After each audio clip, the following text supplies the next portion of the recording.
605 கோடி ஜெயிலர், அதுதான் வந்து ஹையஸ்ட் கலெக்ஷனா இருக்கு. அதனால கண்டிப்பா அந்த படம் 1000 கோடி நெருங்கும் அப்படின்னு. ஏன்னா இன்னைக்கு வரைக்கும் வந்து ஒரு தங்கம் கடத்தல் பின்னணி, ரஜினி வந்து ஆர்பர்ல வேலை செய்யற கடத்தல்காரரா அல்லது உளவாளியா, இந்த மாதிரி விஷயங்கள் தான் போயிட்டு இருக்கு. ஒருவேளை ட்ரெய்லர் வந்த பிறகு இதுதான்பா கதை, ஏன்னா அதுல கூட லோகேஷ் கனகராஜ் ஏமாத்தலாம், முழு படமா வந்த பிறகு தெரியும். அந்த ட்ரெய்லர் எப்படி இருக்குது அப்படின்றதுக்காக ஒரு பெரும் கூட்டம் வந்து காத்துட்டு இருக்காங்க. கர்நாடகா, ஆந்திரா, தெலுங்கானா, கேரளாவில் வந்து காலை 6 மணி காட்சி. அமெரிக்காவில் 1 மணி நேரம் முன்கூட்டியே ஓபன் பண்ணிடுறாங்க. இதுல என்னன்னா, அமெரிக்காவில் வரலாறு காணாத அளவுக்கு இந்த ப்ரீ புக்கிங் நடந்திருக்கு. அழகான ஒரு மீன் தொட்டி கையில கிடைச்சிருக்குது, அது எந்த விதத்திலயும் வந்து கீழே போட்டுறக்கூடாதுன்னு ரொம்ப ஜாகிரதையா கொண்டு போய் அது எப்படியாவது 16ஆம் தேதி எடுத்து போய் மக்கள் முன்னாடி பயத்தோடய இருக்காரு. இல்ல அதான் சொல்றாரு, நான் குளிக்கல, பல்லு தேய்க்கல, வீட்டுக்கு போல, செல்போன் யூஸ் பண்ணல, இந்த அளவுக்கு சொல்றாருன்னா இந்த கவனம் முழுக்க அதுதான்.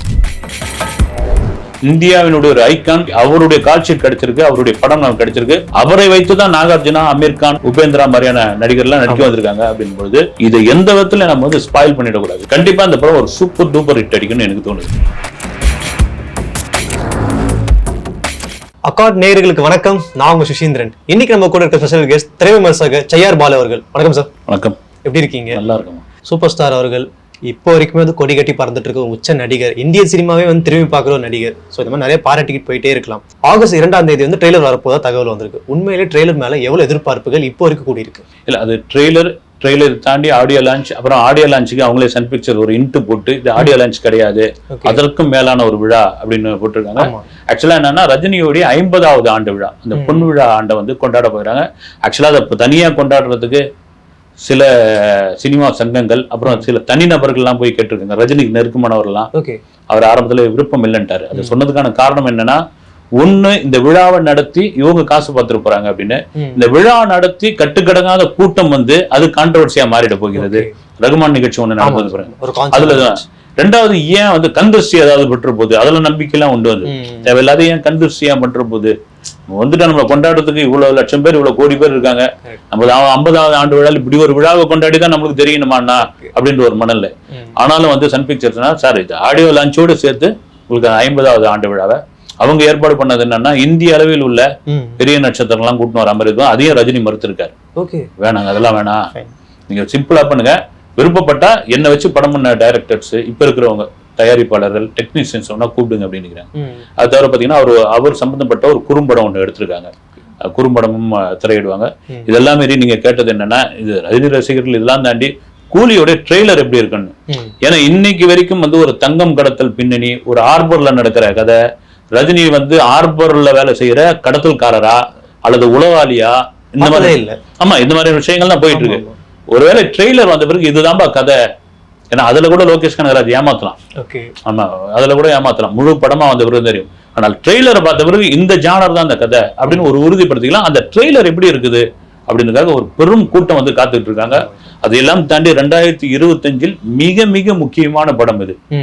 இது வந்து தியேட்டர் உரிமையாளர்களுக்கும் விநியோகஸ்தர்களுக்கும் மிக முக்கியமான படம். ஏன்னா வந்த படங்கள்ல அவங்களுக்கு வந்து அப்படி ஒன்றும் பெரிய வசூல்லாம் இல்லை, ஒரு 2-3 படங்களை தவிர இது ஒரு கொண்டாட்டமான படமா இருக்குன்னு காத்துக்கிட்டு இருக்காங்க. இந்த விழாவுக்கு அப்புறம் ஆகஸ்ட் 14 இந்த ஃபர்ஸ்ட் டே ஃபர்ஸ்ட் ஷோ அப்படின்ற ஒரு விஷயம், எந்த ஊர்ல போய் படம் பார்க்கலாம் அப்படின்போது அது கூட ஏறக்குறைய சொல்லிட்டாங்க. அதை கர்நாடகா, ஆந்திரா, தெலுங்கானா, கேரளாவில் வந்து காலை 6 மணி காட்சி.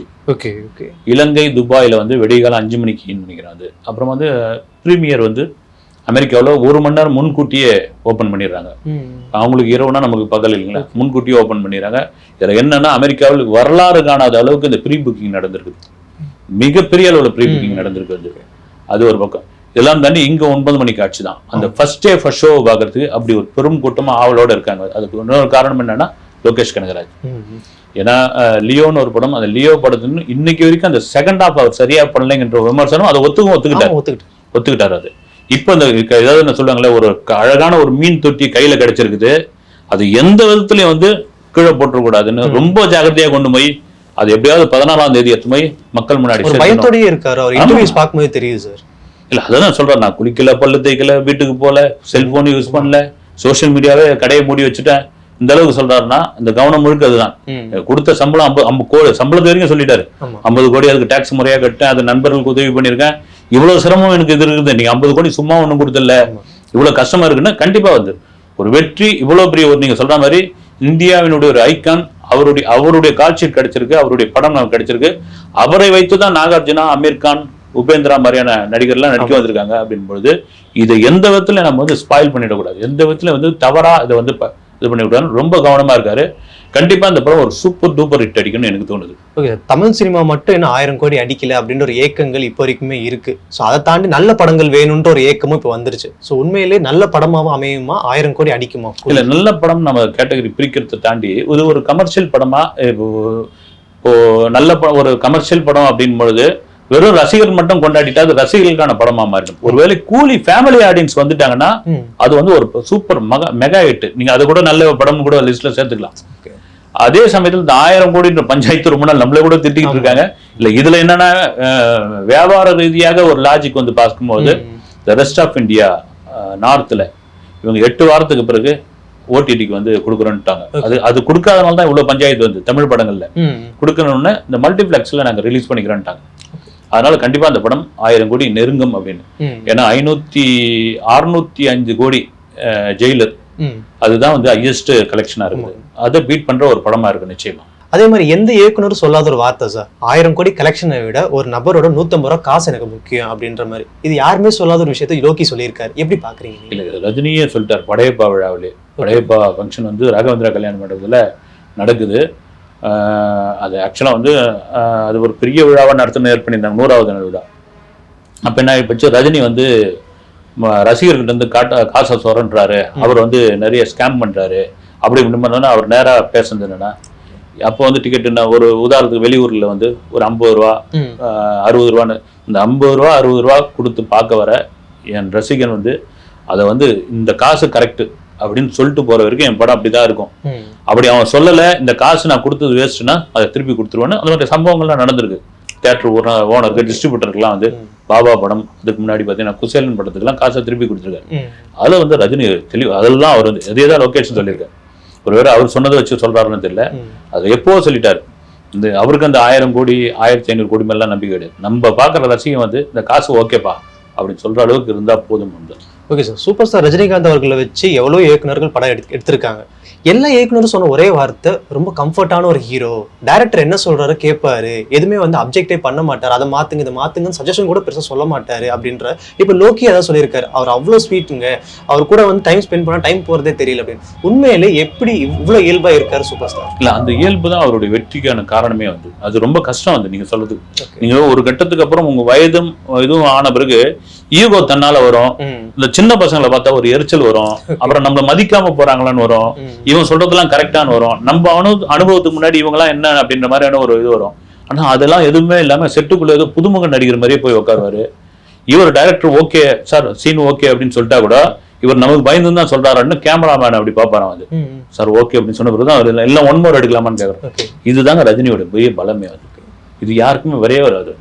ஏதோ அதுதான் பெரிய விஷயம். என்னன்னா நான் வந்து ஒரு புதுமுக நடிகர் அப்படின்னு செட்டுக்குள்ள போறதுதான் வந்து. அதனால பாத்தீங்கன்னா 171 72 73 அடிச்சு தூள் கிளம்பிட்டு இருக்காரு. அது ஒரு பெரிய வரப்பிரசாதம். அதுக்கு ஒரு மனோநிலை வேணும் வந்து.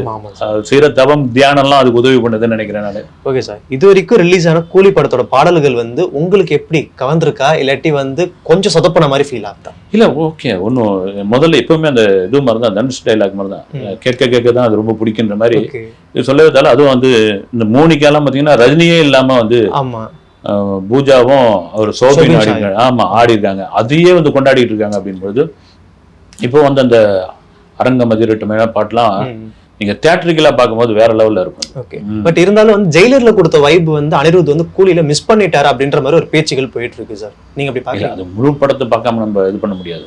இதுலயும் அந்த பிஜிஎம் எல்லாம் பிரமாதமா தான் இருக்குது. ஒருவேளை ட்ரெய்லரும் மொத்த பாடல்கள் வரும்பொழுது நமக்கு தெரிய வரும்னு நினைக்கிறேன். நம்ம நேயர்களுக்காக நிறைய சொன்னீங்க சார். ரொம்ப நன்றி. வணக்கம்.